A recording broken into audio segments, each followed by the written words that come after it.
যে জায়গার দিকে যাইতেছি এটা হচ্ছে যে আমাদের বুঝগঞ্জ বিশ্ববিদ্যালয়ে আমরা এই মেলাটা দেখি। আর এইখানে একটা মাজার আছে, মাজারটা প্রত্যেকটা বছর একই রকম দেখি। হাজারো মানুষ আছে, হাজার টাকা প্রতি মাসে যত টাকা এখানে উঠে এই মাজারটাতে কখনো এমন টাকা উঠে না। এটা এমন একটা এই মাজার শরীফ আমরা দেখি যে বুঝগঞ্জ বিশ্ববিদ্যালয়ে এই মাজারটা দেখি প্রায় এখানে আপনার আমার বুঝগঞ্জ বিশ্ববিদ্যালয়ে দেখি প্রত্যেক বছর হাজার হাজার লাখ লাখ টাকা উঠে, কিন্তু কখনো দেখলাম না এই মাজারটা একটু উন্নত আছে। আপনারা দেখেন এটা কি অবস্থা, এটা এখন নির্মাণ কাজটাই শেষ করতে পারেনি। গঙ্গাচুরে একটা মাজার, কই যায় সব টাকা? এসব মাজারে টাকা না দিয়ে টাকাগুলো আপনার ফ্যামিলিরে খাওয়ান, সেটা হাজার গুণে কাজে লাগবে।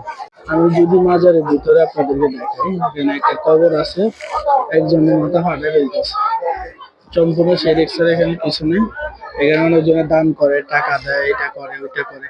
আমি বুঝি না, দেখেন এটা নির্মাণ কাজটাই আজ পর্যন্ত শেষ করতে পারলো না। আজ প্রায় 20 বছর 22 বছর ধরে এখানে আসি দেখি এটার টাকাগুলো প্রত্যেক বছর কই খায়, কই যায়।